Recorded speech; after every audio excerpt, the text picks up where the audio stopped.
ನಗರ ಶಾಸಕರಾಗಿರುವಂತಹ Shri K Ramamurthy ಅವರಿಗೂ ಸ್ವಾಗತವನ್ನು ಬಯಸುತ್ತೇನೆ. ಇಂದಿನ ಈ ಪತ್ರಿಕಾಗೋಷ್ಠಿಯನ್ನು ಡಾಕ್ಟರ್ ಸಿ ಎನ್ ಅಶ್ವತ್ಥನಾರಾಯಣ ಅವರು ನಡೆಸಿಕೊಡಬೇಕಾಗಿ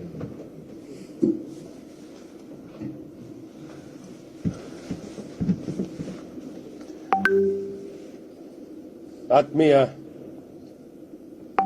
ಮಾಧ್ಯಮದ ಸ್ನೇಹಿತರೆ, ಇಂದು ಭಾರತೀಯ ಜನತಾ ಪಾರ್ಟಿಯ ರಾಜ್ಯ ಭಾರತೀಯ ಜನತಾ ಪಾರ್ಟಿಯ ವತಿಯಿಂದ ಏನೊಂದು ಶಿಕ್ಷಣ ವಿಚಾರದಲ್ಲಿ ಈ ಪತ್ರಿಕಾಗೋಷ್ಠಿಯನ್ನು ಕರೆಯುವಂತದ್ದಾಗಿದೆ. ಅದರಲ್ಲೂ ವಿಶೇಷವಾಗಿ ಉನ್ನತ ಶಿಕ್ಷಣ. ಏನೊಂದು ಕಾಂಗ್ರೆಸ್ ಸರ್ಕಾರ ಅಧಿಕಾರಕ್ಕೆ ಬಂದ ಸಮಯದಿಂದಲೂ ಯಾವ ರೀತಿ ಶಿಕ್ಷಣವನ್ನ ನಿರ್ಲಕ್ಷ್ಯನ ಮಾಡಿದ್ದಾರೆ, ಗೊಂದಲಗಳನ್ನು ನಿರ್ಮಾಣ ಮಾಡ್ತಿದ್ದಾರೆ. ಕಾಲಕ್ಕೂ ಏನೆಲ್ಲ ಕ್ರಮಗಳನ್ನು ತಗೊಳ್ಳಬೇಕಾಗಿದೆಯೋ, ನಿರ್ಣಯಗಳನ್ನು ತಗೊಳ್ಳಬೇಕಾಗಿದೆಯೋ ಎಲ್ಲವನ್ನು ಮರೆತು ತಮ್ಮ ರಾಜಕೀಯ ಪ್ರೇರಿತವಾಗಿ ಸಮಯವನ್ನು ವ್ಯರ್ಥವನ್ನ ಮಾಡ್ತಿದ್ದಾರೆ. ಸರ್ಕಾರದ ಗಮನವನ್ನು ಸೆಳೆಯಲಿಕ್ಕೆ ಮತ್ತು ರಾಜ್ಯಪಾಲರ ಒಂದು ಗಮನವನ್ನು ಸೆಳೆದು ಯಾವ ರೀತಿ ಕೆಲವು ವಿಚಾರಗಳನ್ನ ಇವತ್ತು ನಿಮ್ಮ ಮುಂದೆ ಇಡುವಂತ ಒಂದು ಸಣ್ಣ ಪ್ರಯತ್ನವನ್ನು ಮಾಡ್ತಾ ಇದ್ದೀವಿ. ಈ ಒಂದು ಪತ್ರಿಕಾಗೋಷ್ಠಿಯಲ್ಲಿ ನನ್ನೊಂದಿಗೆ ನಮ್ಮ ಜನಪ್ರಿಯ ನಾಯಕರು, ಶಾಸಕರು, ಮಾಜಿ ಸಚಿವರಾಗಿರುವಂತಹ ಸನ್ಮಾನ್ಯ ಗೋಪಾಲಯ್ಯನವರು ಹಾಗೂ ಹಿರಿಯರು, ವಿಧಾನ ಪರಿಷತ್ತಿನ ಸದಸ್ಯರು ಆಗಿರುವಂತಹ ಸನ್ಮಾನ್ಯ ಚಲವಾದಿ ನಾರಾಯಣಸ್ವಾಮಿಯವರು, ನಮ್ಮ ಬೆಂಗಳೂರು ದಕ್ಷಿಣದ ಅಧ್ಯಕ್ಷರು, ಶಾಸಕರು ಆಗಿರುವಂತಹ ಸನ್ಮಾನ್ಯ ರಾಮಮೂರ್ತಿಯವರು ಈ ಒಂದು ಪತ್ರಿಕಾಗೋಷ್ಠಿಯಲ್ಲಿ ನನ್ನೊಂದಿಗಿದ್ದಾರೆ. ಆತ್ಮೀಯರೇ, ಏನೊಂದು ಪಬ್ಲಿಕ್ ಯೂನಿವರ್ಸಿಟಿ, ಸ್ಟೇಟ್ ಯೂನಿವರ್ಸಿಟಿಗಳು ಈಗಾಗಲೇ ಕುಲಪತಿಗಳ ಸ್ಥಾನ ಈಗಾಗಲೇ ತೆರವಾಗಿ ಬಹಳಷ್ಟು ತಿಂಗಳುಗಳೇ ಆಗಿದೆ. ಜೂನ್ ತಿಂಗಳಲ್ಲಿ ಒಂದು ಯೂನಿವರ್ಸಿಟಿ ತೆರವಾಗಿದೆ. ಯಾವುದು ಮಂಗಳೂರು ಯೂನಿವರ್ಸಿಟಿ ಜೂನ್ ತಿಂಗಳಲ್ಲೇ ತೆರವಾಗಿರುವಂಥದ್ದು. ರಾಣಿ ಚೆನ್ನಮ್ಮ ವಿಶ್ವವಿದ್ಯಾನಿಲಯ ಜುಲೈ ತಿಂಗಳಲ್ಲಿ, ಹಾಗೆ ನಮ್ಮ ವಿಜಯನಗರ ವಿಶ್ವವಿದ್ಯಾನಿಲಯ ಆಗಸ್ಟ್ನಲ್ಲಿ ಖಾಲಿಯಾಗಿರುವಂತಹ ಸ್ಥಾನ, ಕುವೆಂಪು ವಿಶ್ವವಿದ್ಯಾನಿಲಯ ಹಾಗೂ ನಮ್ಮ ತೋಟಗಾರಿಕೆ ವಿಶ್ವವಿದ್ಯಾನಿಲಯ ಬಾಗಲಕೋಟೆ ಜುಲೈ ತಿಂಗಳಲ್ಲಿ ತೆರವಾಗಿರುವಂಥದ್ದು. ಈಗಾಗಲೇ 10 ತಿಂಗಳಿಗಿಂತ ಹೆಚ್ಚು ಸಮಯ ಆಗಿದೆ ಆ ಸ್ಥಾನಗಳು ತೆರವಾಗಿ ಖಾಲಿಯಾಗಿ. ನೇಮಕ ಮಾಡಲಿಕ್ಕೆ ಇಷ್ಟು ತಿಂಗಳಾದ್ರೂ ಇವ್ರ ಕೈನಲ್ಲಿ ಕುಲಪತಿಗಳ ನೇಮಕ ಮಾಡೋದ್ರಲ್ಲೂ ವಿಳಂಬವನ್ನ ಮಾಡಿದ್ದಾರೆ. ಸರ್ಚ್ ಕಮಿಟಿ ಆಗಿದೆ, ಸರ್ಚ್ ಕಮಿಟಿ ವರದಿನೂ ಕೊಟ್ಟಿದ್ದಾರೆ.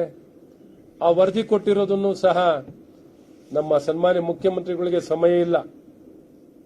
ಇದನ್ನ ರಾಜ್ಯಪಾಲರಿಗೆ ಸಲ್ಲಿಸುವಂತ ಕೆಲಸಗಳನ್ನು ಸಹ ಮಾಡಿಲ್ಲ. ರಾಜ್ಯಪಾಲರು ಅವರ ಕಚೇರಿಯಲ್ಲೇ ಅಲ್ಲೇ ಜೋಪಾನವಾಗಿ ಮಲಗಿಸ್ಕೊಂಡ್ಬಿಟ್ಟಿದ್ದಾರೆ.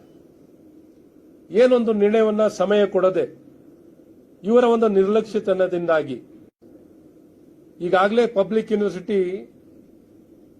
ಗುಣಮಟ್ಟದಲ್ಲಿ ಸಾಕಷ್ಟು ಅಥವಾ ಆಡಳಿತದಲ್ಲಿ ಸಾಕಷ್ಟು ಸಮಸ್ಯೆಗಳನ್ನು ಎದುರಿಸುತ್ತಿದ್ದಾರೆ. ಆರ್ಥಿಕ ಕೊರತೆ, ಸಿಬ್ಬಂದಿಗಳ ಕೊರತೆ ಮತ್ತು ಮುಖ್ಯಸ್ಥರ ಕೊರತೆ. ಕುಲಪತಿಗಳೇ ನೇಮಕ ಆಗಲಿಲ್ಲ ಅಂದ್ರೆ ಯಾವ ರೀತಿ ವಿಶ್ವವಿದ್ಯಾನಿಲಯಗಳು ಕಾರ್ಯವನ್ನು ಮಾಡಲಿಕ್ಕೆ ಸಾಧ್ಯವಾಗುತ್ತೆ? ತಾತ್ಕಾಲಿಕ ಇಂಟ್ರಮ್ ವೈಸ್ ಚಾನ್ಸಲರ್ ಇದ್ರೆ ಅಲ್ಲಿ ಏನೂ ನಿರ್ಣಯ ತಗೊಳ್ಳಕ್ಕಾಗಲ್ಲ. ಹಾಗಾಗಿ ಅಮಾಯಕವಾಗಿ ವಿದ್ಯಾರ್ಥಿಗಳು ಸಂಕಷ್ಟಕ್ಕೆ ಸಿಗ್ತಿದ್ದಾರೆ. ಅಲ್ಲಿರುವಂತಹ ಸಿಬ್ಬಂದಿಗಳು, ಪ್ರಾಧ್ಯಾಪಕರು, ಇವರಿಗೆಲ್ಲರಿಗೂ ಸಾಕಷ್ಟು ದೊಡ್ಡ ಮಟ್ಟದಲ್ಲಿ ವಿಶ್ವವಿದ್ಯಾನಿಲಯದಲ್ಲಿ ಅಫಿಲಿಯೇಟೆಡ್ ಕಾಲೇಜಸ್ ಇವೆಲ್ಲಕ್ಕೂ ಸಾಕಷ್ಟು ತೊಂದರೆ ಅನುಭವಿಸುವಂತದ್ದಾಗ್ತಿದೆ. ಹಾಗಾಗಿ ಬಹಳ ಪ್ರಮುಖವಾಗಿ ಹಣನೂ ಕೊಡಲ್ಲ, ನಿರ್ಣಯನೂ ತಗೊಳ್ಳಲ್ಲ, ಏನೂ ಮಾಡಲ್ಲ, ಸ್ಥಾನಗಳನ್ನು ಭರ್ತಿ ಮಾಡಲ್ಲ, ಅಥವಾ ಕುಲಪತಿಗಳ ನೇಮಕ ರುಟೀನ್ ಆಗಿ ಆಗ್ಬೇಕಾಗಿರೋ ಕೆಲಸನೂ ಸಹ ಮಾಡಕ್ಕೆ ವಿಳಂಬ ಮಾಡ್ತಿದ್ದಾರೆ. ಹಾಗಾಗಿ ಈ ಸರ್ಕಾರ ಸಂಪೂರ್ಣವಾಗಿ ನಿಷ್ಕ್ರಿಯ ಆಗಿ ಈ 5 ವಿಶ್ವವಿದ್ಯಾನಿಲಯಕ್ಕೆ ನೇಮಕ ಮಾಡೋದ್ರಲ್ಲೂ ವಿಳಂಬವನ್ನು ಮಾಡ್ತಿದ್ದಾರೆ. ಅಲ್ಲೇ ಅವರ ಮುಖ್ಯಮಂತ್ರಿ ಕಚೇರಿಯಲ್ಲೇ ಇದೆ. ಸರ್ಚ್ ಕಮಿಟಿ ಏನ್ ಹೆಸರುಗಳನ್ನ ಸರ್ಚ್ ಪ್ಯಾನಲ್ ಇಂದ ಹೆಸರುಗಳನ್ನ ಕೊಟ್ಟಿದ್ದಾರೆ, ಆ ಕೊಟ್ಟಿರುವಂತ ಹೆಸರುಗಳನ್ನು ಸಹ ಜಸ್ಟ್ ಫಾರ್ವರ್ಡ್ ಮಾಡಬೇಕು. ಆ ಫಾರ್ವರ್ಡ್ ಮಾಡೋ ಕೆಲಸನು ಇವರೇನ್ ನಿರ್ಣಯ ತಗೊಳ್ಳೋಂಥದ್ದು ಏನಿಲ್ಲ, ಬರೀ ಫಾರ್ವರ್ಡ್ ಮಾಡಬೇಕು. ರಾಜ್ಯಪಾಲರಿಗೆ ಕಳಿಸ್ಕೊಡ್ಬೇಕು. ರಾಜ್ಯಪಾಲರಿಗೆ ಆ ಫೈಲನ್ನು ಕಳಿಸ್ಲಿಕ್ಕೆ ಇವ್ರ ಮನಸ್ಸಿಲ್ಲ. ಯಾವ ರೀತಿ ಅಸಡ್ಡೆತನ, ನಿರ್ಲಕ್ಷ್ಯತನ ಎಲ್ಲವನ್ನು ಮಾಡ್ತಿರುವಂತದ್ದು ಈ ಕಾಂಗ್ರೆಸ್ ಸರ್ಕಾರದಲ್ಲಿ ನಿಜಕ್ಕೂ ಈ ರೀತಿ ಪರಿಸ್ಥಿತಿ ನಿರ್ಮಾಣ ಆಗಿದೆ. ಅದ್ರ ಜೊತೆಯಲ್ಲೇ ಬಹಳಷ್ಟು ಹಿಂದುಳಿದ ಜಿಲ್ಲೆಗಳು, ಶೈಕ್ಷಣಿಕವಾಗಿ ಹಿಂದುಳಿದ ಜಿಲ್ಲೆಗಳಲ್ಲಿ ನಾಲೆಡ್ಜ್ ಕಮಿಷನ್ ಮೊದಲಿಂದನೂ ರೆಕಮೆಂಡೇಶನ್, ಒಂದೊಂದು ಜಿಲ್ಲೆಯಲ್ಲಿ ಕನಿಷ್ಠ ಒಂದು ವಿಶ್ವವಿದ್ಯಾನಿಲಯ ಇರಬೇಕು. ಯಾರು ಒಂದು ಜಿಲ್ಲೆಯ ಭವಿಷ್ಯವನ್ನು ಕಾಣಬೇಕಾಗಿದೆ, ಸುಸ್ಥಿರತೆಯನ್ನು ಕಾಣಬೇಕಾಗಿದ್ರೆ, ಸರ್ವಾಂಗೀಣ ಅಭಿವೃದ್ಧಿ ಕಾಣಬೇಕಾಗಿದ್ರೆ, ಒಬ್ಬ ವ್ಯಕ್ತಿ ಜ್ಞಾನವನ್ನು ಪಡ್ಕೊಂಡಾಗ ತಾನಾಗ್ತಾನೆ ಆ ಭಾಗಗಳು ವಿಕಾಸ ಆಗುವಂತದ್ದಾಗುತ್ತೆ. ಇವತ್ತು ಪ್ರತಿಯೊಂದು ಕಾಲೇಜುಗಳು ವಿಶ್ವವಿದ್ಯಾನಿಲಯ ಮಟ್ಟದಲ್ಲಿ ಬೆಳಿಬೇಕು ಅನ್ನೋಂಥದ್ದು. ಇವತ್ತು ಒಂದು ಜಿಲ್ಲೆಗೆ ಒಂದು ವಿಶ್ವವಿದ್ಯಾನಿಲಯ ಕೊಡಬೇಕು ಅನ್ನುವಂಥದ್ದು ಆಗಿನ UPA ಸರ್ಕಾರದಲ್ಲೂ ಸ್ಯಾಮ್ ಪೆಟ್ರೋಡ ಅವರ ಒಂದು ಸಮಿತಿಯ ಜ್ಞಾನ ಆಯೋಗದ ವರದಿಯ ಒಂದು ರೆಕಮೆಂಡೇಶನ್ ಇತ್ತು. ಪ್ರತಿಯೊಂದು ಜಿಲ್ಲೆಯಲ್ಲೂ ಒಂದೊಂದು ವಿಶ್ವವಿದ್ಯಾನಿಲಯ ಸ್ಥಾಪನೆ ಆಗಬೇಕು ಅಂತ. ಜಿಲ್ಲಾ ಕಚೇರಿಗಿಂತಲೂ ಪ್ರಮುಖವಾಗಿರುವಂಥದ್ದು, ಜಿಲ್ಲಾ ಕಚೇರಿ ಒಂದು ಜಿಲ್ಲೆ ಆಗೋದಕ್ಕಿಂತಲೂ ಪ್ರಮುಖವಾಗಿರುವಂಥದ್ದು ಒಂದು ವಿಶ್ವವಿದ್ಯಾನಿಲಯ. ಒಂದು ಸಂಪೂರ್ಣವಾಗಿ ಒಂದು ಜಿಲ್ಲೆಯಲ್ಲಿ ಒಂದು ಸಬಲೀಕರಣ ಆಗಬೇಕು ಅಥವಾ ಎಲ್ಲ ಜಿಲ್ಲೆಯ ಸಮಸ್ಯೆಗಳು ಪರಿಹಾರ ಕಾಣಬೇಕು ಅಂದ್ರೆ ಗುಣಮಟ್ಟದ ಶಿಕ್ಷಣ ಸಿಗಬೇಕು, ಜ್ಞಾನಾರ್ಜನೆ ಆಗಬೇಕು. ಇವು ಯಾವ ಆಗದೇನೆ ಜ್ಞಾನ ಆಯೋಗದ ವರದಿನೂ ಇಲ್ಲ. ಇಲ್ಲಿ ಈಗಾಗಲೇ ನಮ್ಮ ಸರ್ಕಾರದಲ್ಲಿ 7 ಜಿಲ್ಲೆಗಳಲ್ಲಿ ನೂತನ ವಿಶ್ವವಿದ್ಯಾನಿಲಯಗಳನ್ನ ಪ್ರಾರಂಭವನ್ನ ಮಾಡುವಂತ ಕ್ರಮವನ್ನು ವಹಿಸಿ ಕುಲಪತಿಗಳ ನೇಮಕಗಳೆಲ್ಲ ಮಾಡಿ ವಿಶ್ವವಿದ್ಯಾನಿಲಯಗಳನ್ನ ಪ್ರಾರಂಭವನ್ನ 7 ಜಿಲ್ಲೆಯಲ್ಲಿ ಮಾಡಿದ್ದೀವಿ. ತುದಿನಲ್ಲಿರುವಂತಹ ಉತ್ತರದಲ್ಲಿರುವಂತಹ ನಮ್ಮ ಕಲ್ಯಾಣ ಕರ್ನಾಟಕದ ಭಾಗದಲ್ಲಿರುವಂತಹ ಬೀದರ್ ಜಿಲ್ಲೆಯಲ್ಲಿ, ಕೊಪ್ಪಳ ಜಿಲ್ಲೆಯಲ್ಲಿ, ಬಾಗಲಕೋಟೆಯಲ್ಲಿ, ಹಾವೇರಿ ಜಿಲ್ಲೆಯಲ್ಲಿ ಏನೊಂದು ಶೈಕ್ಷಣಿಕವಾಗಿ ಸಂಪೂರ್ಣವಾಗಿ ಹಿಂದುಳಿದಂತಹ ಜಿಲ್ಲೆಗಳು. ಅದ್ರ ಜೊತೆ ಕೊಡಗು ಜಿಲ್ಲೆಯ ಜೊತೆಯಲ್ಲಿ ಚಾಮರಾಜನಗರ ಅಂತೂ ಬಹಳ ವರ್ಷದ ಒಂದು ಬೇಡಿಕೆ. ಚಾಮರಾಜನಗರ ಜಿಲ್ಲೆಯಲ್ಲಾಗಲಿ ಈ ರೀತಿ ಈ ಜಿಲ್ಲೆಗಳಲ್ಲಿ ಏನೊಂದು ಪ್ರಾರಂಭವನ್ನು ಮಾಡಬೇಕು ಅಂತ ಒಂದು ನಿಶ್ಚಯವನ್ನು ಮಾಡಲಾಯಿತು. ಈ ಒಂದು ಜಿಲ್ಲೆಗಳಲ್ಲಿ ಕುಲಪತಿಗಳ ನೇಮಕ ಆಗಿದೆ. 10 ತಿಂಗಳಾದರೂ ಅವರಿಗೆ ಸಂಬಳ ಕೊಟ್ಟಿಲ್ಲ. ಏನು ಬಡ್ಜೆಟ್ ತುಂಬಾ ದೊಡ್ಡ ಅಮೌಂಟ್ ಏನು ನಾವು ಫಿಕ್ಸ್ ಮಾಡಿಲ್ಲ. ನಾವು ನಮ್ಮ ಬಡ್ಜೆಟ್ ಅಲ್ಲಿ 23 ಬಡ್ಜೆಟ್ ಅಲ್ಲಿ 22 ಬಡ್ಜೆಟ್ ಅಲ್ಲಿ 22-23 ಬಡ್ಜೆಟ್ ಅಲ್ಲಿ ಕೇವಲ 2 ಕೋಟಿ ನಿಶ್ಚಯವನ್ನ ಮಾಡಿದ್ದು. 2 ಕೋಟಿ ನಿಶ್ಚಯ ಮಾಡಿರುವಂತಹ ಬಡ್ಜೆಟ್ ಸಹ ರಿಲೀಸ್ ಮಾಡಿಲ್ವಲ್ಲ. 10 ತಿಂಗಳಾಗಿದೆ, ಸಂಬಳ ಕೊಟ್ಟಿಲ್ಲ. ಅಲ್ಲಿರುವಂತಹ ಯಾವುದೇ ಸಿಬ್ಬಂದಿಗಳಿಗೆ ಸಂಬಳ ಕೊಟ್ಟಿಲ್ಲ. 10 ತಿಂಗಳಿಂದನೂ ಈ ಸರ್ಕಾರ ಸಂಬಳ ಕೊಡದೇನೆ ಇದ್ದಾರೆ. ಯಾವ ರೀತಿಯ ಜಿಲ್ಲೆಗಳು ಹಿಂದುಳಿದಿರುವಂತಹ ಜಿಲ್ಲೆನಲ್ಲಿ 2 ಕೋಟಿ ಹಣವನ್ನು ಕೊಡ್ಲಿಕ್ಕೂ ಸಹ ಇವರಿಂದ ಸಾಧ್ಯವಿಲ್ವಾ? ಎಷ್ಟು ನಿರ್ಲಕ್ಷ್ಯ ಮಾಡ್ತಾರೆ ನೋಡಿ. 10 ತಿಂಗಳಿಗಿಂತ ಹೆಚ್ಚು ಸಮಯ ಆಗಿದೆ, ಸಂಬಳ ಕೊಟ್ಟಿಲ್ಲ. ಸೊ ಇಂತಹ ಪರಿಸ್ಥಿತಿಯಲ್ಲಿ ಯಾವ ರೀತಿ ಸಮಾಜವನ್ನ ನಾವು ಕಟ್ಟಲಿಕ್ಕೆ ಸಾಧ್ಯವಿದೆ? ಯಾವ ಒಂದು ವಿದ್ಯಾರ್ಥಿಗಳು ಯುವಕರಿಗೆ ಉತ್ತಮ ಭವಿಷ್ಯನ ರೂಪಿಸಲಿಕ್ಕೆ ಮಾಡಬೇಕಾಗಿರುವಂತಹ ಒಂದು ಕ್ರಮಗಳನ್ನ, ನಿರ್ಣಯಗಳನ್ನ ತಗೊಂಡಿರುವಂತನ್ನ ಅನುಷ್ಠಾನವನ್ನ ಮಾಡೋದ್ರಲ್ಲಿ ಸಂಪೂರ್ಣ ವಿಫಲರಾಗಿದ್ದಾರೆ. ಸೊ ಈ ರೀತಿ ಇವತ್ತು ಗೊಂದಲ ನಿರ್ಮಾಣ ಮಾಡಿಕೊಂಡು ಸಂಪೂರ್ಣ ನಿರ್ಲಕ್ಷ್ಯನ ಮಾಡ್ತಿದ್ದಾರೆ. ಈ 7 ಯೂನಿವರ್ಸಿಟಿ ವೈಸ್ ಚಾನ್ಸಲರು ಅಲ್ಲಿ ಸಿಬ್ಬಂದಿಗಳಿಗೆ 2 ಕೋಟಿ ಹಣವನ್ನು ಒಂದು ವರ್ಷಕ್ಕೆ 2 ಕೋಟಿ, ತಿಂಗಳಿಗಲ್ಲ, ವರ್ಷಕ್ಕೆ 2 ಕೋಟಿ ಹಣವನ್ನು ಬಿಡುಗಡೆಯನ್ನ ಮಾಡಲಿಕ್ಕೂ ಇವರಿಗೆ ಸಮಯ ಇಲ್ಲ, ಇವರಿಗೆ ಕಾಳಜಿ ಇಲ್ಲ, ಆಸಕ್ತಿ ಇಲ್ಲ.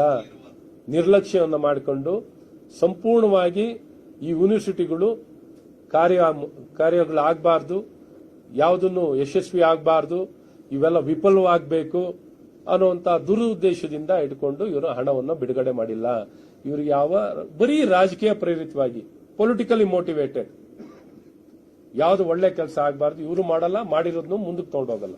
ಸೊ ಈ ರೀತಿ ಇವರು ನಡ್ಕೊಂಡು ಬರ್ತಿದ್ದಾರೆ. ಇನ್ನ ಹಲವಾರು ವಿಚಾರಗಳಿದೆ ಶಿಕ್ಷಣದಲ್ಲಿ. ಪ್ರಮುಖವಾಗಿ ಇವತ್ತು ಈ 2 ವಿಚಾರಗಳನ್ನ ಇದ್ರ ಜೊತೆಯಲ್ಲೇ ಈಗ ತಾನೇ ಬರ್ತಿದೆ. ನಿನ್ನೆ ಒಬ್ರು ಕಾರ್ತಿಕ್ ರೆಡ್ಡಿ ಅಂತ ಒಬ್ರು ಟ್ವೀಟ್ ಮಾಡಿದ್ದಾರೆ. ಕನ್ನಡ ಅಸ್ಮಿತೆ ಬಗ್ಗೆ ಸನ್ಮಾನ್ಯ ಸಿದ್ದರಾಮಯ್ಯನವರು ಇಷ್ಟಿಷ್ಟು ಉದ್ದ ಭಾಷಣವನ್ನು ಮಾಡ್ತಿರ್ತಾರೆ. ಹಂಪಿ ಕನ್ನಡ ವಿಶ್ವವಿದ್ಯಾನಿಲಯಕ್ಕೆ ಅವರು 72 ಕೋಟಿ ಹಣ ಬೇಡಿಕೆನಿಟ್ಟರೆ ಡೆವಲಪ್ಮೆಂಟ್ಗೆ ಬರೀ 1,20,00,000 ಹಣವನ್ನ ಡೆವಲಪ್ಮೆಂಟ್ಗೆ ಕೊಟ್ಟಿದ್ದಾರೆ. 1,20,00,000 1,20,00,000 ಬರೀ ಖಾಲಿ ಭಾಷಣ, ಖಾಲಿ ಆಶ್ವಾಸನೆಯನ್ನು ಕೊಡ್ತಿರುವಂತವರು ಸನ್ಮಾನ್ಯ ಮುಖ್ಯಮಂತ್ರಿಗಳು, ಕಾಂಗ್ರೆಸ್ ಸರ್ಕಾರ.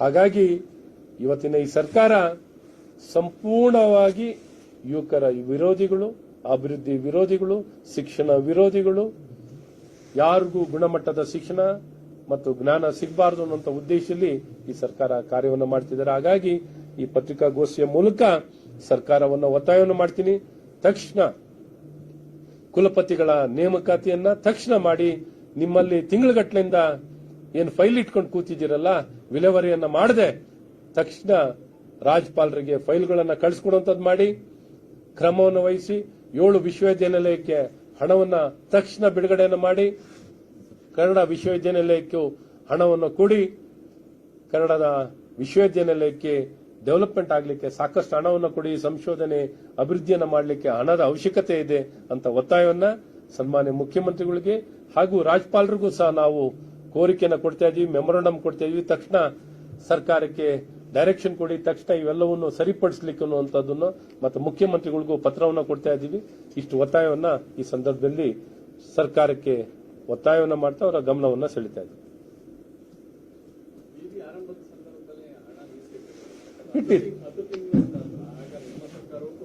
ಹೌದು, ಬಡ್ಜೆಟ್ ಅಲ್ಲಿ ವೆರಿ ಕ್ಲಿಯರ್ ಆಗಿ ಇಯರ್ ಮಾರ್ಕ್ ಆಗಿದೆ ಸರ್. ಬಡ್ಜೆಟ್ ಅಲ್ಲೇನೆ ಎಲ್ಲ ಪ್ಲಾನ್ ಆಫ್ ಆಕ್ಷನ್ ಮಾಡಿ, ಆಕ್ಟ್ ಅನ್ನು ಅಮೆಂಡ್ಮೆಂಟ್ ಮಾಡಿ ಬಡ್ಜೆಟ್ ಅಲ್ಲಿ ಮೀಸಲಿಡುವಂತದ್ದಾಗಿದೆ. ಇವರು ಹಣ ಬಿಡುಗಡೆ ಮಾಡುವಂತದ್ದು ಮಾಡಿಲ್ಲ. ಬಹಳ ಸ್ಪಷ್ಟವಾಗಿ ತುಂಬಾ ಹಣ ಅಲ್ಲ, ಇದು ಫೈನಾನ್ಸ್ ಡಿಪಾರ್ಟ್ಮೆಂಟ್ ಎಲ್ಲ ಕನ್ಕರೆನ್ಸ್ ತಗೊಂಡು ಫೈನಾನ್ಸ್ ಅಪ್ರೂವಲ್ ತಗೊಂಡೇನೆ ಈ ಬಿಲ್ ಅನ್ನ ಮಂಡಿಸಿದ್ದು.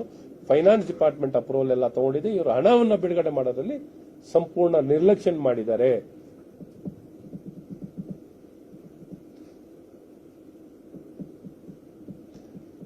ಇವ್ರು ಎಲ್ಲಿವರೆಗೂ ಇದ್ದಾರೆ ಅಂದ್ರೆ ನಿಮಗೆ ಏನ್ರಿ ಯೂನಿವರ್ಸಿಟಿ ಬೇಕಂದ್ರೆ ಅಂತಾರೆ.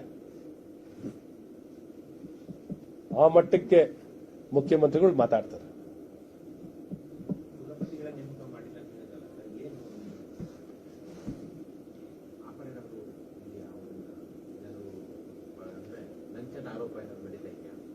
ನೋಡಿ, ಅದೇ ನನಗೆ ಅವ್ರನ್ನೇ ನೀವು ಕೇಳಬೇಕು. ಪಾಪ ಏನಾದ್ರು ಕಾಯ್ತಾ ಇದಾರೋ ನನ್ಗೆ ಗೊತ್ತಿಲ್ಲ.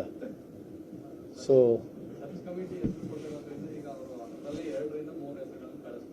3-4 ಹೆಸರು ಕೊಟ್ಟಿರ್ತಾರೆ.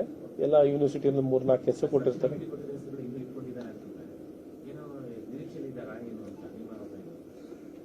ಸರ್, ಇವರು ಸಂಪೂರ್ಣ ನಿರ್ಲಕ್ಷ್ಯ ಮಾಡಿಕೊಂಡು ಈಗ ನಾನು ಬೇರೆ ಆಪಾದನೆ ಮಾಡೋದು ಈಗ ತಪ್ಪಾಗುತ್ತೆ.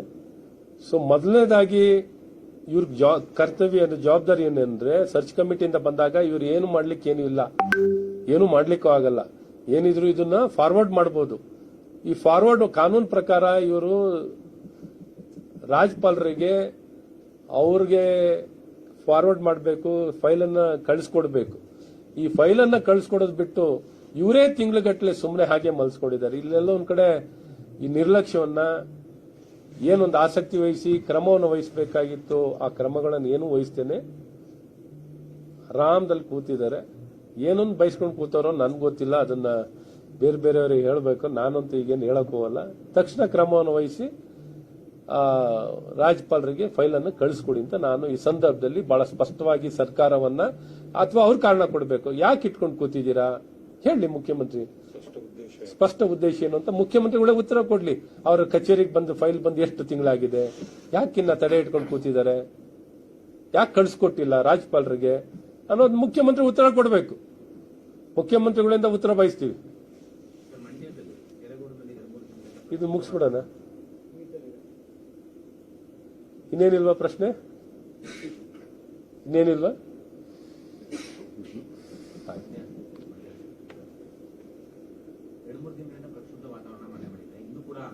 ನಿಮ್ಮ ಬೆಂಬಲಿತ, ನಿಮ್ಮ ಪಕ್ಷದ ಬೆಂಬಲಿತ ಸಂಸದರು ಹೋಗಿಲ್ಲ. ಒಂದು ರೀತಿಯಲ್ಲಿ ಆರೋಪ ಆಕ್ರೋಶ ಅಲ್ಲೂ ಕೂಡ ಹೇಳ್ತಾರೆ. ಯಾಕೆ ಟಿಕೆಟ್ ಕೊಡಲ್ಲ ಅನ್ನುವಂಥ ಸಂದೇಶ ರವಾನೆ ಆಗಿದೆ ಸಂಸದರಿಗೆ, ಹಾಗಾಗಿ ಹೋಗಿಲ್ಲ. ನೋಡಿ, ಅವರು ಸಂಸದರು ಯಾಕೆ ಹೋಗಿಲ್ಲ ಏನು ಅಂತ ನಾನು ಅವರೆಲ್ಲ ಮಾತಾಡಿಲ್ಲ. ಸೊ ಹಾಗಾಗಿ ನನಗೆ ಅವ್ರೇನು ಕಾರಣ ಅಂತ ನನ್ಗೆ ಗೊತ್ತಿಲ್ಲ. ಅವ್ರು ಭೇಟಿ ಕೊಟ್ಟಿದ್ದಾರೆ ಇಲ್ವೊಂದೊಂದು ನನ್ಗೆ ಗೊತ್ತಿಲ್ಲ ವಿಚಾರ. ಇವತ್ತು ಅವರೇನು ಇನ್ನೂ ಆ ವಿಚಾರದಲ್ಲಿ ಇವತ್ತು ಇಡೀ ಸಮಾಜ, ಇದು ಪಕ್ಷಾತೀತವಾಗಿರುವಂತ ವಿಚಾರ, ಇಡೀ ಸಮಾಜದಲ್ಲಿ ಭಾಗವಧ್ವಜ ಅನ್ನುವಂಥದ್ದು ಸಮಸ್ತ ಎಲ್ಲ ಭಾರತೀಯರು ಭಾಗವಧ್ವಜವನ್ನು ಗೌರವಿಸುವಂತ ಕೆಲಸ ಆಗುತ್ತೆ. ಆದರೆ ಕಾಂಗ್ರೆಸ್ನವ್ರು ಮಾತ್ರ ಇದಕ್ಕೆ ಗೌರವ ಇಲ್ಲ, ಕಾಂಗ್ರೆಸ್ ಸರ್ಕಾರಕ್ಕೆ ಇದು ಗೌರವ ಇಲ್ಲ. ಜನರ ಭಾವನೆ ಮತ್ತು ನಂಬಿಕೆಗೆ ಧಕ್ಕೆ ತರುವಂತ ಕೆಲಸಗಳು, ಹತ್ತಿಕ್ಕುವಂತ ಕೆಲಸಗಳು ಕಾಂಗ್ರೆಸ್ನವರು ಎಕ್ಸ್ಪರ್ಟ್ಗಳು. ಹಾಗಾಗಿ ಇವತ್ತು ಜನ ಬಹಳ ಬೇಸರ ಆಗಿದ್ದಾರೆ. ಈ ರೀತಿ ಸರ್ಕಾರದ ನಡವಳಿಕೆ, ಅದೇನು ಸರ್ಕಾರದ ಕಂಬನ, ಸರ್ಕಾರದ ಕಟ್ಟಡನ, ಈ ರೀತಿ ಇಡೀ ಕರ್ನಾಟಕದಲ್ಲಿ ಎಷ್ಟು ಧ್ವಜ ಸ್ತಂಭಗಳಿದಾವೆ, ಎಷ್ಟೆಷ್ಟು ಬಾವುಟ ಹಾರುತ್ತಿದೆ, ಅಲ್ಲೆಲ್ಲ ಹೋಗ್ಬಿಟ್ಟು ಇವ್ರು ನೋಡ್ಕೊಂಡ್ ಬಂದಿದ್ರ? ಇಲ್ಲಾರ ಕಾನೂನು ಪ್ರಕಾರವಾಗಿ ಪರ್ಮಿಷನ್ ತಗೊಂಡಿದ್ದಾರೆ, ಪರ್ಮಿಷನ್ ತಗೊಂಡು ಧ್ವಜವನ್ನು ಹಾರಿಸಿದ್ದಾರೆ. ಆಯ್ತು, ಇವ್ರೇನಾದ್ರು ಕಾನೂನು ಪ್ರಕಾರವಾಗಿ ತಪ್ಪಾಗಿದ್ರೆ ನೋಟಿಸ್ ಕೊಡ್ಬೇಕಿತ್ತಾನೆ. ಶನಿವಾರ ದಿನ ಹೋಗುವಂಥದ್ದು, ಮುಂಜಾನೆ ಹೊತ್ತಿನಲ್ಲಿ ಹೋಗುವಂಥದ್ದು ಏನಿತ್ತು? ಯಾರು ಇವ್ರು ಸಂಬಂಧವಾಗಿದ್ದಾರೆ ಅವ್ರಿಗೆ ನೋಟಿಸ್ ಕೊಟ್ಟು, ಆ ಸಂಬಂಧಪಟ್ಟ ಸಂಘಟನೆಯವರಿಗೆ ನೋಟಿಸ್ ಕೊಟ್ಟು, ಯಾವ ಕಾನೂನಲ್ಲಿ ಹೇಗೆ ಏನು ಅಂತ ಕೇಳ್ಬೋದಿತ್ತಲ್ಲ, ಕಾನೂನು ಪ್ರಕಾರವಾಗಿ ಕ್ರಮವನ್ನು ವಹಿಸಬಹುದಿತ್ತಲ್ಲ. ಏಕಾಏಕಿ ಈ ರೀತಿ ಹೋಗಿ ಇದನ್ನ ಭಗವಧ್ವಜವನ್ನು ಇಳಿಸಿ ಕಾನೂನಲ್ಲಿ ಸಮಯ ಸಂದರ್ಭ ಅನ್ನುವಂಥದ್ದು ಇಲ್ಲದೆ ರಾಷ್ಟ್ರಧ್ವಜವನ್ನ ಏರಿಸಿರುವಂತದ್ದು ಎಷ್ಟು ಮಟ್ಟಿಗೆ ಸರಿ ಇದೆ. ಹಾಗಾಗಿ ಇವತ್ತಲ್ಲಿ ಆ ಗ್ರಾಮಸ್ಥರು ಕೆರಗೋಡಿನ ಪೊಲೀಸ್ ಠಾಣೆಯಲ್ಲಿ ಕಂಪ್ಲೇಂಟ್ ಕೊಟ್ಟಿದ್ದಾರೆ, ಎಫ್ಐಆರ್ ಕೊಟ್ಟಿದ್ದಾರೆ. ಇನ್ಯಾಕೆ ರಿಜಿಸ್ಟರ್ ಮಾಡಿಲ್ಲ? ರಿಜಿಸ್ಟರ್ ಮಾಡ್ಬೇಕು ತಾನೆ, ತನಿಖೆ ಮಾಡಲಿ. ಯಾವ ಕಾನೂನಲ್ಲಿ ನೀವು ಯಾವಾಗ ಬೇಕಾದ್ರೂ ರಾಷ್ಟ್ರಧ್ವಜವನ್ನ ಹಾರಿಸ್ಬೋದಾ, ಹೇಗೆ ಹಾರಿಸ್ರಿ, ಏನ್ ಮಾಡಿದ್ರಿ, ಏನು ಕ್ರಮ ಇಲ್ವೇ? ರಾಷ್ಟ್ರಗೀತೆ ಹೇಳಂಗಿಲ್ಲ, ಇನ್ನೊಂದು ಹೇಳಂಗಿಲ್ಲ, ಸುಮ್ಮನೆ ಏರಿಸಿದ್ದು, ಅದನ್ನು ಪೂರ್ತಿನೂ ಏರಿಸಿರ್ಲಿಲ್ಲ. ಈ ರೀತಿ ಯಾವ ರೀತಿ ನಡವಳಿಕೆ ರೀ? ಇದೇನು ಸರ್ಕಾರಗಳ ಕಾನೂನು ಇದೆಯಾ? ಸಂವಿಧಾನಕ್ಕೆ ಗೌರವಿಸ್ತಾರ? ಸಂವಿಧಾನ ಜಾಗೃತಿ ವಾರ ಅಂತಾನು ಮಾಡ್ತಾರೆ. ಇವ್ರಿಗೆ ಜಾಗೃತಿ ಫಸ್ಟ್ ಇವ್ರಿಗೆ ಆಗ್ಬೇಕು, ಸರ್ಕಾರದಲ್ಲಿರೋರಿಗೆ. ಇವ್ರಿಗೆ ಯಾವುದು ಪರಿಜ್ಞಾನ ಇಲ್ಲದೆ ಇವ್ರು ನಡ್ಕೊಳ್ಳುವಂತ ನಡವಳಿಕೆಗಳು ನಿಜಕ್ಕೂ ಇವತ್ತು ಬರೀ ಜೆಡಿಎಸ್ ಬಿಜೆಪಿ ಅಂತ ಹೇಳ್ತಾರೆ. ಇವತ್ತು ಅಲ್ಲಿ ಶಾಸಕರನ್ನ ಆಯ್ಕೆ, ಕೆರಗೋಡಿನ ಜನರು ಕಾಂಗ್ರೆಸ್ ಶಾಸಕರನ್ನ ಆಯ್ಕೆ ಮಾಡಿದ್ದಾರೆ. ಆಯ್ಕೆ ಮಾಡಿರೋರನ್ನ ಕಾಂಗ್ರೆಸ್ ಸರ್ಕಾರ ಅಧಿಕಾರಕ್ಕೆ ಬಂದಿದೆ, ಇನ್ನೊಂದು ಬಿಜೆಪಿ ಜೆಡಿಎಸ್ ಅಂತ ಹೇಳ್ತಾರೆ. ಜನರ ಭಾವನೆನೇ ಇನ್ನ ಅರ್ಥ ಮಾಡ್ಕೊಂಡಿಲ್ಲ, ಬರೀ ಅಗೌರವವಾಗಿ ನಡ್ಕೊಳ್ತಿದ್ದಾರೆ. ಹಾಗಾಗಿ ಇವರೆಲ್ಲ ನಡವಳಿಕೆಗಳನ್ನ ಸಂಪೂರ್ಣವಾಗಿ ಖಂಡಿಸ್ತೀವಿ. ಹಾಗಾಗಿ ಇಡೀ ಸಮಾಜ ಇವತ್ತು ನೋಡಿದ್ದೀರ ಮಂಡ್ಯ ಹೇಗೆ ಎಲ್ಲಾ ಜನನು ಪಾದಯಾತ್ರೆ 12 ಕಿಲೋಮೀಟರ್ ನಡ್ಕೊಂಡ್ ಬಂದವ್ರೆ ಇದಾರೆ. ಇವಾಗ ಏನ್ ಅಲ್ಲಿ ಹೋದ್ರೇನೆ ಇದೆ ಅಂತಲ್ಲ, ಅವ್ರವ್ರು ಇವಾಗ ನಾನು ಅವ್ರ ಪರವಾಗಿ ನಾನು ಏನು ಹೇಳಕ್ಕಾಗಲ್ಲ, ಅದು ನೀವು ಅವರಿಂದನೇ ರಿಯಾಕ್ಷನ್ ತಗೊಳ್ಬೇಕು. ಇವತ್ತು ಒಟ್ಟು ವಿಚಾರದ ಬಗ್ಗೆ ಮಾತಾಡ್ತಿದ್ನಿ, ಸಂಸದರು ಅದ್ರ ಬಗ್ಗೆ ಕಾಳಜಿ ಇರ್ತದೆ, ಅವರು ಅದ್ರ ಬಗ್ಗೆ ಭಾವನೆ ಇದ್ದೇ ಇರುತ್ತೆ. ಯಾರೇ ಭಾರತೀಯರಾಗಿರೋನು ಯಾರೂ ವಿಶೇಷವಾಗಿ ಕಾಂಗ್ರೆಸ್ನಲ್ಲಿ ಕೆಲವು ವ್ಯಕ್ತಿಗಳು ಬಿಟ್ರೆ ಈ ರೀತಿ ಕೆಲವು ವ್ಯಕ್ತಿಗಳಿಗೆ ಸೂಕ್ಷ್ಮತೆನೇ ಇಲ್ಲ, ಎಲ್ಲೋ ಇದ್ದಾರೆ ಅವರು, ಏನೋ ಭಾವನೆಯಲ್ಲಿ ಏನೋ ಆಲೋಚನೆಯಲ್ಲಿದ್ದಾರೆ. ಹಾಗಾಗಿ ಇವತ್ತು ಅವರು ರಾಂಗ್ ಫೂಟಿಂಗ್ ನಲ್ಲಿ ರಾಂಗ್ ಡೈರೆಕ್ಷನ್ ನಲ್ಲಿ ಹೆಜ್ಜೆ ಇಟ್ಬಿಟ್ಟಾರೆ. ಏನ್ ಮಾಡಬೇಕು ಅಂತ ಅವ್ರಿಗೆ ಗೊತ್ತಿಲ್ಲದೇನೆ ಮೇಲೆ ಕೆಳಗಡೆ ನೋಡ್ತಾ ಇದ್ದಾರೆ. ಈಗ ಬೆಳಕ್ ಬಂದಾಗ ಪ್ರೀತಮ್ ಗೌಡರು ಮತ್ತೆ ನಾರಾಯಣ ಗೌಡರು ಸ್ಟೇಜ್ ಬಿಟ್ಟು ಹೋಗ್ತಾರೆ, ಏನಾಗ್ತಿದೆ ಅಂತ ವೈಮನಸ್ಸೆ ಜಾಸ್ತಿ ಆಗ್ತಿದೆಯಾ ಕುಮಾರಸ್ವಾಮಿ ಜೊತೆ ಬಿಜೆಪಿ? ಏನಿಲ್ಲ, ಇಲ್ಲಿ ವೈಮನಸ್ಸು ಏನಿಲ್ಲ. ಮತ್ತೊಮ್ಮೆ ಮೋದಿ, ಮತ್ತೊಮ್ಮೆ ಬಿಜೆಪಿ ಅಷ್ಟೇ. ಇದರಲ್ಲೆಲ್ಲ ಇರೋದು ಒಂದೇ ಗುರಿ. ಇಲ್ಲೆಲ್ಲರೂ ಅಲೈನ್ ಆಗ್ತಾ ಇದ್ದಾರೆ. ಇವನ್ ಹಿರಿಯರಾದಂತಹ ಮಾಜಿ ಪ್ರಧಾನಮಂತ್ರಿಗಳಾದಂತಹ ದೇವೇಗೌಡರು ಹೇಳ್ತಾರೆ, ಮತ್ತೊಮ್ಮೆ ನರೇಂದ್ರ ಮೋದಿ. ದೇವತಾ ಪುರುಷರು, ಶಿವನ ಆಶೀರ್ವಾದ, ವಿಷ್ಣುನ ಆಶೀರ್ವಾದ ಪಡೆದಂತ ಮಹಾನ್ ವ್ಯಕ್ತಿ ಅಂತ ಅಷ್ಟು ಅಭಿಮಾನದಿಂದ ಒಂದು ಒಳ್ಳೆ ಭಾವನೆಯಲ್ಲಿ ಅಷ್ಟು ಮುಕ್ತವಾಗಿ ಹೇಳ್ತಿದ್ದಾರೆ. ಇಲ್ಲಿ ಇದ್ಯಾರು ವ್ಯಕ್ತಿಗಳು ನಾವೇನು ಬೇಕಿಲ್ಲ, ಜನನೇ ನಿಶ್ಚಯ ಮಾಡಿದಾರ್ರಿ. ಮತ್ತೊಮ್ಮೆ ನರೇಂದ್ರ ಮೋದಿ ಬೇಕು, ಮತ್ತೊಮ್ಮೆ ಬಿಜೆಪಿ ಬೇಕು ಅಂತ ಜನ ನಿಶ್ಚಯ ಮಾಡಿದ್ದಾರೆ. ನಾನಿದ್ದೀನೋ ಇನ್ನೊಬ್ರು ಇದ್ದಾರೆ, ಡಸಂಟ್ ಮ್ಯಾಟರ್. ಮೋದಿ ಅವರಿಗೆ ಆಶೀರ್ವಾದ ಮಾಡ್ಲಿಕ್ಕೆ ಜನ ರೆಡಿ ಆಗಿದ್ದಾರೆ. ಅದ್ರ ಜೊತೆ ಯಾರ್ಯಾರು ಸೇರ್ಕೋತಾರೋ ಸೇರ್ಕೋಬಹುದು, ಯಾರು ಸೇರ್ಕೊಳ್ಳಲ್ಲ ಅಂದ್ರೆ ಆಚೆ ಇರ್ತಾರೆ. ಕುಮಾರಸ್ವಾಮಿ ಅವರು ಬಿಜೆಪಿ ಸಿಕ್ಕಾಪಟ್ಟೆ ಹತ್ರ ಆಗಿದ್ದಾರೆ, ಅದು ಮೈತ್ರಿಯ ಮೂಲಕ. ಈಗ ಮಂಡ್ಯದಲ್ಲಿಯೂ ಕೂಡ ಕೇಸರಿ ಧ್ವಜವನ್ನು ಹಾಕೋದಕ್ಕೆ ಇದೊಂದು ವೇದಿಕೆಯನ್ನಾಗಿ ಬಳಸ್ಕೊಂಡ್ರು ಕುಮಾರಸ್ವಾಮಿ ಅವರು ಅಂತ ನೋಡಿ. ಈಗ ಬಳಸ್ಕೊಂಡ್ರು ಅನ್ನೋದಕ್ಕಿಂತನೂ ಇವ್ರು ಯಾಕೆ ನಾನು ಹೇಳ್ತಿರೋದು ಕಾನೂನಲ್ಲಿ ಇವ್ರು ಯಾಕೆ ಎಡುವುದ್ರು ಕೇಳ್ತಾ ಇದ್ದೀನಿ.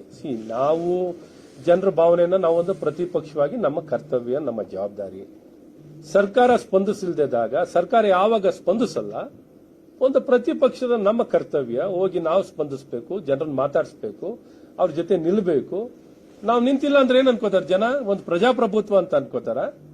ಜನರ ಭಾವನೆಯನ್ನ ಏನಾದ್ರು ಕಾನೂನಲ್ಲಿ ತಪ್ಪಾಗಿದ್ರೆ ಹೇಳಿ, ಸರ್ಕಾರ ಕೊಡಬೇಕಿತ್ತು ನೋಟಿಸು. ಒಂದು FIR ದಾಖಲೆ ಮಾಡ್ಕೊಳ್ಳಿ. ಯಾವುದು ಮಾಡದೆ ಸರ್ಕಾರ ಇದೇನು ಅಂದ್ರೆ ಈ ಒಂಥರ ತೊಗ್ಲಕ್ ಸರ್ಕಾರ ಇದಾಗಿದೆ. ಇದು ತೊಗ್ಲಕ್ಕಿನ ಸರ್ಕಾರ ಒಂದು ಕಾನೂನನ್ನ ಗೌರವಿಸುವಂಥದ್ದು, ಸಂವಿಧಾನವನ್ನು ಗೌರವಿಸುವಂಥದ್ದು.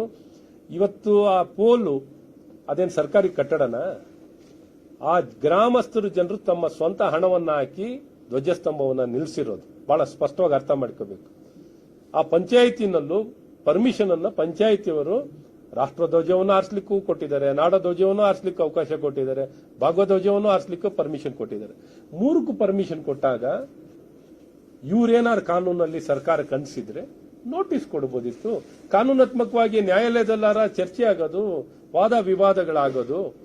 ಇವ್ರ ಮೇಲೇನು ಇದಾಗ್ತಿರ್ಲಿಲ್ವಲ್ಲ. ಇವತ್ತೇನು ಬಿಜೆಪಿ ಮೇಲೆ ಆಪಾದನೆ ಮಾಡೋದು, JDS ಮೇಲೆ ಆಪಾದನೆ ಮಾಡೋದು. ಇವ್ರೇನು ಅಂದ್ರೆ ಬರೀ ರಾಜಕೀಯ, ಬರೀ ಎಲ್ಲಾರ ಒಂದ್ ಕಡೆ ಏನಾರ ಗೊಂದಲ ನಿರ್ಮಾಣ ಮಾಡಬೇಕು ಅಂತ ಕಾಂಗ್ರೆಸ್ ಪಕ್ಷ ಆಡಳಿತದಲ್ಲಿದ್ದಾರೆ.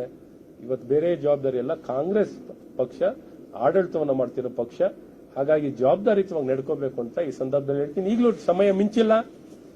ಈಗಲೂ ಆ ಗ್ರಾಮಸ್ಥರಿಗೆ ಅವಕಾಶವನ್ನು ಕೊಟ್ಟು ಅವ್ರಿಗೇನು ಅವ್ರ ಭಾವನೆಗಳಿದೆಯೋ ಅದನ್ನು ಗೌರವಿಸುವಂತ ಕೆಲಸ ಸರ್ಕಾರ ಮಾಡಿ ಅಂತಾನು ಈ ಸಂದರ್ಭದಲ್ಲಿ ಒತ್ತಾಯವನ್ನ ಮಾಡಿ. ತೋರಿಸ್ತಾರಂತ ದಾಖಲೆ ಯಾವುದು ಸರ್? ಈಗ ಸರ್ಕಾರ ತೋರಿಸುತ್ತೆ ದಾಖಲೆ ಇಲ್ಲ, ಅಲ್ಲಿನ ಗ್ರಾಮಸ್ಥರೇ ಬರ್ಕೊಟ್ಟಿದ್ದಾರೆ. ಕನ್ನಡ ಬಾವುಟ ಮತ್ತೆ ರಾಷ್ಟ್ರ ಧ್ವಜವನ್ನು ಮಾತ್ರ ಹಾರಿಸ್ತೀವಿ ಅಂತ ನಿಮ್ಮ ನಾಯಕರು ಹೇಳ್ತಾರೆ. ನಕಲಿ ದಾಖಲೆ ನೋಡಿ, ಮೊದಲು ಫಸ್ಟ್ ಹಂತದಲ್ಲಿ ಅದನ್ನ ತಗೊಂಡಿರ್ಬೋದು. ಎರಡನೇ ಹಂತದಲ್ಲಿ ತಿರ್ಗಾನು ಪರ್ಮಿಷನ್ ಅವರು ಭಾಗವಧ್ವಜಕ್ಕೆ ತಗೊಂಡಿದ್ದಾರೆ. ಎರಡನೇ ಹಂತದಲ್ಲಿ ಇನ್ನೊಂದ್ಸಲಿ ರೆಸಲ್ಯೂಷನ್ ಮೂವ್ ಮಾಡಿದ್ದಾರೆ. ಅದೇ ಪಂಚಾಯಿತಿಯವರನ್ನೇ ರೆಸಲ್ಯೂಷನ್ ಮೂವ್ ಮಾಡಿದ್ದಾರೆ. ಎಲ್ಲರೂ ಬಹುಮತದಿಂದ ಒಪ್ಪಿಗೆಯಾಗಿ ಕೊಟ್ಟಿರುವಂತದ್ದು. ಹಾಗಾಗಿ ಎರಡನೇದು ತಗೊಳ್ಬೇಕು. ಮತ್ತೇನು ಪರ್ಮಿಷನ್ ತಗೊಂಡಿದ್ದಾರೆ. ಮತ್ತೆ ಇದೇನು ಸರ್ಕಾರ ಕಟ್ಟಡನೂ ಅಲ್ಲ, ಸರ್ಕಾರದ ಧ್ವಜಸ್ತಂಭನೂ ಅಲ್ಲ. ಅವರು ಏನು ಸಾರ್ವಜನಿಕ ಸ್ಥಳದಲ್ಲಿ ಅವ್ರ ಧ್ವಜಸ್ತಂಭವನ್ನ ಹಾಕಿದ್ದಾರೆ. ಹಾಗಾಗಿ ಕರ್ನಾಟಕದಲ್ಲಿ ಎಲ್ಲೆಲ್ಲಿ ಯಾರೇ ಧ್ವಜಸ್ತಂಭಗಳು ಏನೇನು ಹಾಕಿದ್ದಾರೆ ಇದನ್ನೆಲ್ಲ ಇವರು ಹೋಗಿ ಇಳಿಸ್ಕೊಂಡ್ ಬಂದಿದಾರ, ಪರ್ಮಿಷನ್ ತಗೊಂಡಿದಾರ. ಇಲ್ಲಾರ ಕಾನೂನಾತ್ಮಕವಾಗಿ ಕೆರಗೋಡಿನ ಗ್ರಾಮಸ್ಥರು ಕಾನೂನಾತ್ಮಕವಾಗಿ ಕಾನೂನಿನ ಚೌಕಟ್ಟಿನಲ್ಲೇನೆ ಕೆಲಸ ಮಾಡಿದ್ದಾರೆ. ಬೇರೆಯವರು ಇಡೀ ರಾಜ್ಯದಲ್ಲಿ ಎಲ್ಲೆಲ್ಲಿ ಹಾಕಿದಾರಲ್ಲ ಇವ್ರು ಪರ್ಮಿಷನ್ ತಗೊಂಡು ಹಾಕೊಂಡಿದಾರ. ಇನ್ನೊಂದು ತಪ್ಪು ಕಲ್ಪನೆ ಮಾತಾಡಿದ್ದಾರೆ. ಹಿಂದೆ ಅರ್ಗರ್ ತಿರಂಗ ಧ್ವಜ ಮಾಡಿದ್ರು, ಈಗ ರಾಮನ ಧ್ವಜ ಹಿಂದೆ ಹೋಗ್ತಿದ್ದಾರೆ ಬಿಜೆಪಿ ಅಂತ ಆರೋಪ ಮಾಡ್ತಾರೆ. ಇವರು ರಾಮನ್ ಭಕ್ತರಲ್ಲ, ಇವರು ಹಾಕೊಳ್ಳಿ, ಯಾರು ಬೇಡ ಅಂತಾರೆ. ಇಡೀ ದೇಶದಲ್ಲಿರೋರು ಎಲ್ಲ ರಾಮನ್ ಭಕ್ತರಿದ್ದಾರೆ, ಎಲ್ಲ ರಾಮನ್ ಭಕ್ತರು ಹಾಕಿದ್ದಾರೆ. ರಾಮನ್ ಭಕ್ತರೆಲ್ಲ ಬಿಜೆಪಿ ಅಂದ್ರೆ ಬಹಳ ಸಂತೋಷ, ನಮಗೆ ಬಹಳ ಸಂತೋಷ. ಯಾಕೆಂದ್ರೆ ನಾವೆಲ್ಲ ರಾಮನ್ ಭಕ್ತರು, ಅದ್ರ ಬಗ್ಗೆ ಎರಡು ಅನುಮಾನ ಬೇಡ. ಶಿವಕುಮಾರ್ ಅವರಿಗೆ ನಾವೊಂದು ರಾಮನ್ ಭಕ್ತರು. ನೀವು ಹೇಳ್ಕೋತಾ ಇರ್ತೀರಲ್ಲ ನಾನು ರಾಮನ್ ಭಕ್ತ, ಸಿದ್ದರಾಮಯ್ಯ ನನ್ನ ಹೆಸರಿನಲ್ಲೂ ರಾಮ ಇದೆ ಅಂತಾರೆ, ಆ ರಾಮನ್ ವಿರೋಧಿಸ್ತಾರೆ. ಈ ರೀತಿ ಅವರೇ ಕನ್ಫ್ಯೂಸ್. ರಾಜಣ್ಣ ಒಂದ್ ಹೇಳ್ತಾರೆ, ಪ್ರಿಯಾಂಕ್ ಖರ್ಗೆ ಒಂದ್ ಹೇಳ್ತಾರೆ, ಶಿವಕುಮಾರ್ ಒಂದ್ ಹೇಳ್ತಾರೆ, ಸಿದ್ದರಾಮಯ್ಯನವರು ಒಂದ್ ಹೇಳ್ತಾರೆ, ಒಬ್ಬೊಬ್ಬ ಒಂದೊಂದು ನಾಯಕ ಒಂದೊಂದು ಹೇಳ್ತಾ ಇರ್ತಾರೆ, ತಿಮ್ಮಾಪುರ್ ಒಂದ್ ಹೇಳ್ತಾರೆ. ಎಲ್ಲ ವಿಶೇಷ ವ್ಯಕ್ತಿಗಳಿದ್ದಾರೆ ಆ ಪಕ್ಷದಲ್ಲಿ. ಸೊ ಒಮ್ಮತದ ರಾಮ ಜನ್ಮಸ್ಥಳನೇ ಪ್ರಶ್ನೆ ಮಾಡೋಂತ ಕಾಂಗ್ರೆಸ್ ಪಕ್ಷದವರು, ರಾಮ ಇದ್ದನೋ ಇಲ್ಲೋ ಅನ್ನೋಂತ ಪ್ರಶ್ನೆ ಮಾಡೋಂತ ಕಾಂಗ್ರೆಸ್ ಪಕ್ಷಕ್ಕೆ ಇಷ್ಟೆಲ್ಲ ಪಾಪ ಗೊಂದಲ. ಒಂದು ನಿಲುವಿಲ್ಲ ಅವರಿಗೆ, ಒಂದು ನಿಲುವು ಇಟ್ಕೊಂಡ್ರೆ ಪರವಾಗಿಲ್ಲ. ಹಾಗಾಗಿ ಅವರು ಒಂದಿನ ನಾನು ರಾಮ ಭಕ್ತ ಅಂತಾರೆ, ಈ ರೀತಿ ರಾಮ ಭಕ್ತರೆಲ್ಲ ಬಿಜೆಪಿ ಅಂತಾರೆ. ಸಂತೋಷ, ನಾವು ರಾಮ ಭಕ್ತರು ಅಂತ ಹೇಳ್ಕೊಳಕ್ ನಮ್ಗೆ ಹೆಮ್ಮೆ. ಅದು ನಮ್ಗೆ ಬಹಳ ಸ್ಪಷ್ಟವಾಗಿ ಗೊತ್ತಿರೋದು ನಾವೆಲ್ಲ ರಾಮ ಭಕ್ತರು ಅಂತ ಇದೆ. ಕಾಂಗ್ರೆಸ್ ಒಂದು ಟ್ವೀಟ್ ಮಾಡಿದೆ, ನಮ್ದು ಬ್ರಿಟಿಷರಿಗೆ ಗುಂಡಿಗೆ ದಾಳಿಗೆ ಎದುರಲಿಲ್ಲ, ಅವತ್ತು ರಾಷ್ಟ್ರಧ್ವಜ ಹಾರಿಸಿದ್ರು, ಈಗ ಬಿಡ್ತೀವ. ಅದು ಯಾರೋ ಹಿರಿಯರು ಆಗ ಕಾಂಗ್ರೆಸ್ನಲ್ಲಿ ಇವ್ರು ಯಾರು ಇದ್ರಪ್ಪ, ಇವ್ರು ಯಾರು ಸ್ವಾತಂತ್ರ್ಯ ಹೋರಾಟಗಾರರ ಯಾವ ಗುಂಡು ನೋಡಿದ್ದಾರೆ? ಇವ್ರು ಬರೀ ಬೇರೆಯವ್ರ ಮೇಲೆ ಗುಂಡು ಹಾರಿಸಿರೋದು, ಈದ್ಗಾ ಮೈದಾನದಲ್ಲಿ ನಮ್ಮ ಕಾರ್ಯಕರ್ತರ ಮೇಲೆ ಹಾರಿಸಿರೋದು. ಹಾಗಾಗಿ ಇವ್ರ ಗುಂಡಿಗೆಲ್ಲ ರಾಷ್ಟ್ರಭಕ್ತಿನೂ ಇಲ್ಲ, ಇವ್ರಿಗೆ ರಾಮ ಭಕ್ತಿನೂ ಇಲ್ಲ, ರಾಷ್ಟ್ರಭಕ್ತಿನೂ ಇಲ್ಲ, ನಾಡು ಭಕ್ತಿನೂ ಇಲ್ಲ. ಇವ್ರಿಗೆ ಒಂದೇ ಒಂದೊಂದೇ ಸ್ವಯಂ ಭಕ್ತಿ ಒಂದಿದೆ. ಸ್ವಯಂ ಅನ್ನೋದು ಬಿಟ್ರೆ ಯಾವ ಗುಂಡುನು ನೋಡಿಲ್ಲ, ಯಾವ ಲಾಠಿ ಏಟು ತಿಂದಿಲ್ಲ. ಯಾವ ತರ ಒಂದು ಲಾಠಿ ಏಟು ತಿಂದಿದಾರ, ಯಾವ ತರ ಒಂದು ಗುಂಡು ತಿಂದಿದಾರ? ನಮ್ಮ ಪಕ್ಷದವ್ರು ನೋಡಿ, ಈದ್ಗಾ ಮೈದಾನದಲ್ಲಿ ರಾಷ್ಟ್ರಧ್ವಜವನ್ನು ಆರಿಸ್ಲಿಕ್ಕೂ ನಮ್ಮ ಪಕ್ಷ ಕಾರಣಕರ್ತರಾಗಿದ್ದೀವಿ.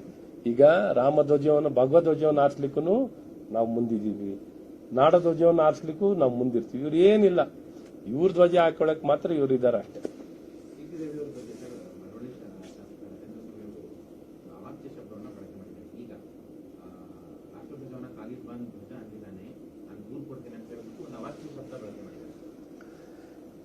ನನಗೆ ಗೊತ್ತಿಲ್ಲ, ಬಟ್ ನಮ್ಮಲ್ಲಿ ರಾಷ್ಟ್ರಭಕ್ತಿಯಲ್ಲಿ ನಮ್ಮಲ್ಲಿ ಪ್ರಶ್ನೆ ಮಾಡಂಗಿಲ್ಲ. ಕಾಂಗ್ರೆಸ್ನವ್ರು ನೀವು ಪ್ರಶ್ನೆ ಮಾಡ್ಕೋಬಹುದು, ನಮ್ಮಲ್ಲಿ ರಾಷ್ಟ್ರಭಕ್ತಿಗೆ ಎಣ್ಣೆ ಪ್ರಶ್ನೆನೇ ಇಲ್ಲ. ಈದ್ಗಾ ಮೈದಾನದಲ್ಲಿ ರಾಷ್ಟ್ರಧ್ವಜವನ್ನು ಹಾಕ್ತಾ ಈ ಕಾಂಗ್ರೆಸ್ನವ್ರು ಎಲ್ಲೋಗಿದ್ರು? ಸೊ ಹಾಗಾಗಿ ಅವತ್ತು ಗುಂಡೆಲ್ಲ ಆರಿಸಿದ್ದಾರೆ. ಎಲ್ಲ ಗುಂಡಿಗೆ ಎಷ್ಟು ಜನ ಬಲಿಯಾಗಿದ್ದಾರೆ ಅಂತಲೂ ಗೊತ್ತಿದೆ. ರಾಮ ಮಂದಿರ ನಿರ್ಮಾಣ ಆಗ್ಲಿಕ್ಕೂ ಎಷ್ಟು ಜನ ಪ್ರಾಣವನ್ನು ಕೊಟ್ಟಿದ್ದಾರೆ ಅಂತ ಗೊತ್ತಿದೆ. ಸೊ ಇವತ್ತು ನಾವು ತಗೊಂಡಿರೋಂಥ ಒಂದು ರಾಜಕೀಯ ಹೋರಾಟಕ್ಕೆ ಎಲ್ಲ ಪ್ರತಿಫಲವು ಸಿಕ್ಕಿರುವಂತದ್ದಿದೆ. ರಾಮ ಮಂದಿರ ನಿರ್ಮಾಣ ಆಗಿದೆ, ರಾಮನ ಪ್ರಾಣ ಪ್ರತಿಷ್ಠಾಪನೆ ಆಗಿದೆ. ಇಡೀ ವಿಶ್ವವೇ ಎದುರು ನೋಡೋ ರೀತಿಯಲ್ಲಿ ಪುನಶ್ಚೇತನವನ್ನು ಇಡೀ ದೇಶದಲ್ಲಿ ಪಡ್ಕೊಂಡಿದೆ. ಹಾಗಾಗಿ ಬೇರೆ ಬೇರೆ ಏನ್ ಹೇಳಿಕೆಗಳು ಅವರು ಕೊಟ್ಕೋತಾರೆ ನನಗೆ ಗೊತ್ತಿಲ್ಲ. ಬಟ್ ಬಹಳ ಸ್ಪಷ್ಟವಾಗಿ ಹೇಳಕ್ ಇಷ್ಟಪಡ್ತೀನಿ, CT ರವಿ ಅವರು ರಾಷ್ಟ್ರಭಕ್ತರು, ರಾಷ್ಟ್ರಧ್ವಜಕ್ಕೆ ಗೌರವಿಸುವಂತವರು. ಕಾಂಗ್ರೆಸ್ನವರು ಹೇಳಿರ್ಬೋದು ಏನವರು ತಾಲಿಬಾನ್ ಒಂದು ಸ್ವಲ್ಪ ರಿಲೇಟೆಡ್ ಆಗಿರ್ತಾರೆ ಅಂತ ಇರ್ಬೋದು. Thank you.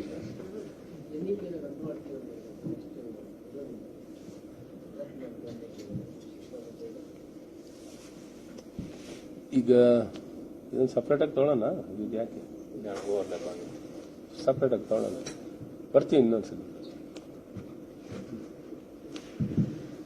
ಇಂದಿನ ಈ ಪತ್ರಿಕಾಗೋಷ್ಠಿಯನ್ನು ಯಶಸ್ವಿಗೊಳಿಸಲು ಸಹಕರಿಸಿರುವಂತಹ ಎಲ್ಲ ನಾವು ಮಾಧ್ಯಮ ರಾಷ್ಟ್ರೀಯ ಶಿಕ್ಷಣ ಸ್ಟಾರ್ಟ್ ಮಾಡ್ಕೊಂಡ್ರೆ ಅದೇನೋ ಒಂದು ಗಂಟೆ ಮಾತಾಡ್ಬಿಡ್ತೀವಿ ಅಷ್ಟೇ. ಇದೇ ರೀತಿಯಲ್ಲಿ ಪತ್ರಿಕಾಗೋಷ್ಠಿಯನ್ನು ನಡೆಸಿಕೊಟ್ಟಿರುವ Thank you, sir. ಎಲ್ಲ ನಾಯಕರಿಗೆ ಧನ್ಯವಾದಗಳು.